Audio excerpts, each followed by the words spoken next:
masih panas mendung. Semoga anak-anak sekalian sehat, baik, dan lancar. Amin ya rabbal alamin.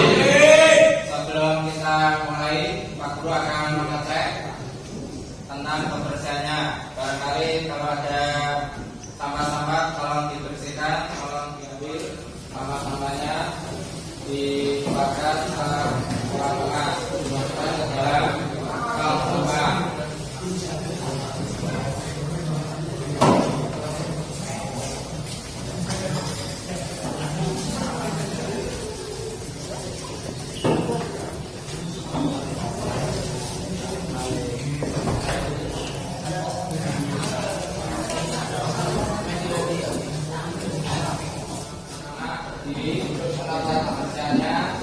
Baju-baju dimasukkan ke dalam celana. Kalau udah rapi bisa duduk kembali. Terima kasih. Akan mengaten pada hari ini, pada hari Senin, kita panggil satu persatu. Tolong diperhatikan. Aan Dwi Maulana, Ahmad Barat, ya, semoga Ahmad Barat bisa sehat kembali, bisa kumpul kembali, bisa berangkat kembali, berkumpul bersama teman-teman. Ahmad Fajar, Ahmad Maulana, Ahmad Rashid, saya balakan. Kita anda lihat di monitor sebelum kita mulai ke materinya. Pak Guru akan menampilkan tentang pretest. Pretest itu apa? Pretest itu adalah menguji kemampuan Anda, pengetahuan Anda, wawasan Anda sebelum masuk ke materi. Yang pertama adalah pretest pernikahan dalam Islam. 1. Hukum dasar Islam. Hukum dasar nikah dalam Islam adalah A. Jaiz, B. Sunnah, C. Wajib, D. Makruh, yang E adalah haram. Kira-kira jawabannya apa? Dasar hukum bisa merubah hukumnya.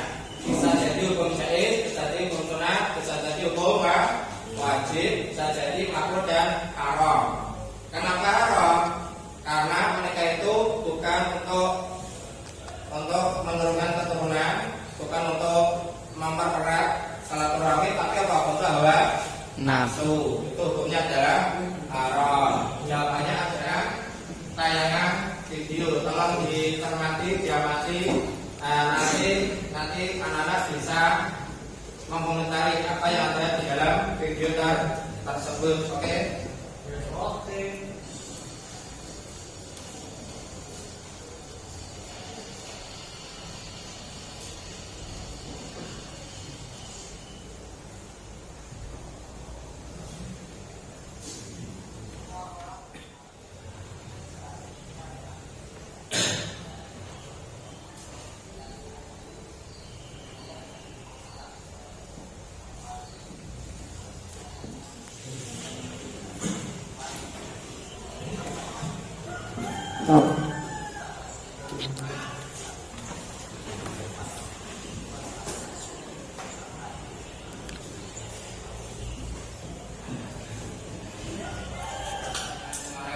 Yang dulu terangkan, yang masih ingat tolong atung jadi.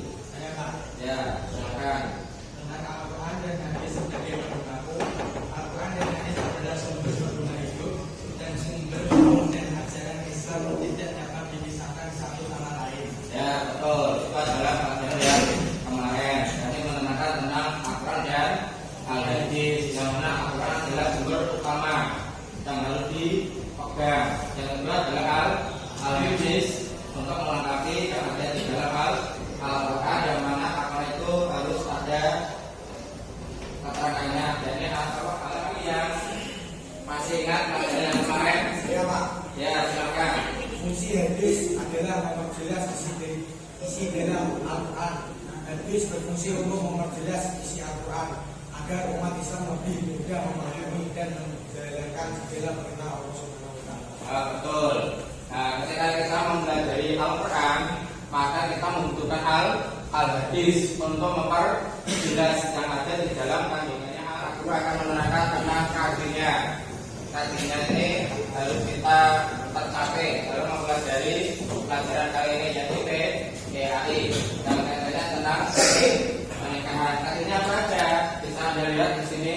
Kajinya adalah meyakini kebenaran ketentuan pelaksanaan berdasarkan syariat Islam. Yang kedua, menunjukkan sikap bersatu dan kebersamaan dalam lingkungan masyarakat sebagai implementasi ketentuan pernikahan dalam Islam. Yang keempat, menganalisis dan mengevaluasi ketentuan pernikahan dalam Islam. Yang terakhir adalah menyajikan prinsip-prinsip pernikahan dalam Islam. Dan kita mengetahui bagaimana tata cara pelaksanaan pernikahan dalam mengumpulkan atau menjudukan.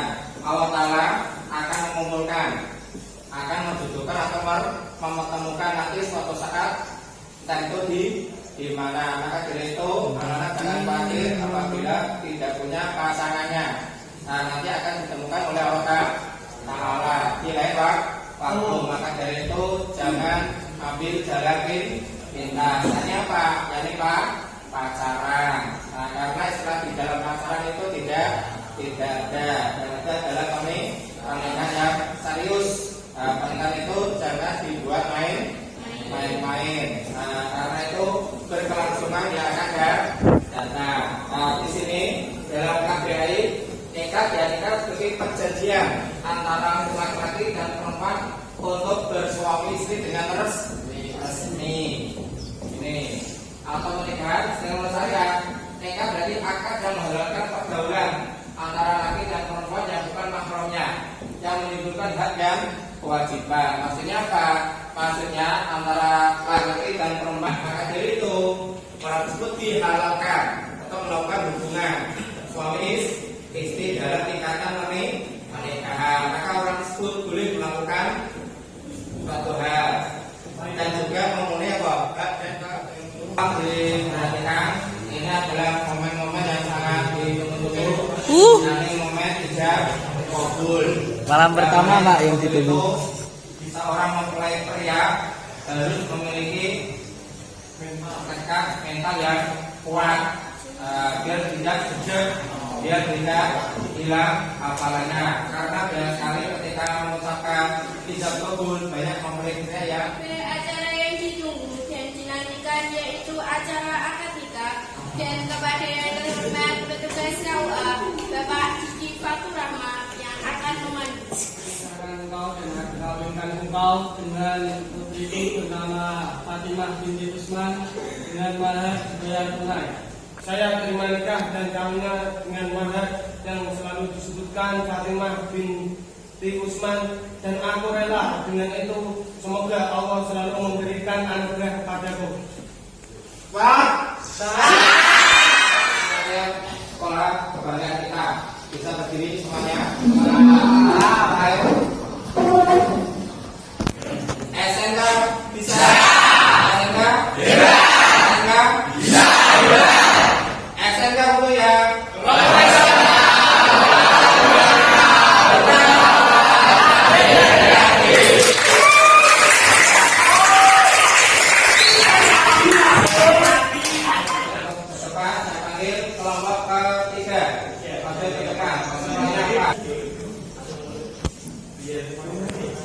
Disyariatkan pernikahan dalam Islam. Selain memperoleh ketenangan dan kedamaian, juga dapat menjaga keturunan.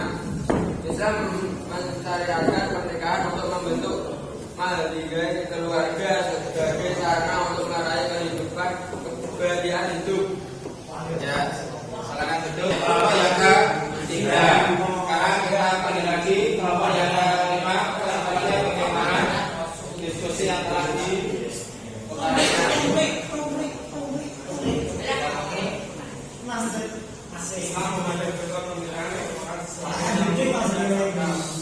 bermakna ibadah kepada Allah, mengikuti sunnah Rasulullah dan dilaksanakan atas dasar keikhlasan, tanggung jawab dan mengikuti ketahuan ketentuan hukum yang harus dijalankan.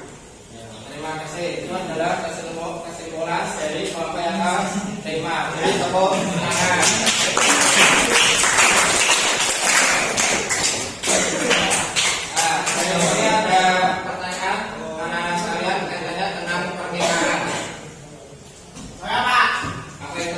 Sedangkan manusia di luar kawin adalah seorang pria, seorang wanita yang dapat melahirkan keturunan. Teman-teman, Apa itu dimulai pertanyaan? Apa sih artinya di luar nikah? Di luar nikah adalah hubungan antara laki-laki dan perempuan, yang mana hubungan tersebut tidak ada ikatan pernikahan yang resmi yang diadakan oleh pemerintah. Jadi melakukan hubungan di luar nikah. Kalian selain yang diajukan oleh Permanda, Bapak, ya silakan. Saya dimaksud berbuat di bebek. Ya. Ini adalah pertanyaan yang sangat jos, pertanyaan yang sangat bagus sekali. Sebelum kita menikah, anak-anak harus mencari kriteria calon suami dan istri. Di dalam Indonesia itu dikenal dengan istilahnya apa? 3, bobot, bibit, bebek. Apa sih yang dimaksud dengan bobot? Bobot artinya adalah kualitas yang diberikan oleh seseorang. Apakah dia memenuhi kriteria sebagai untuk dinikahkan? Bibit adalah apa? Turunannya, jalurnya, apakah termasuk kriteria baik-baik?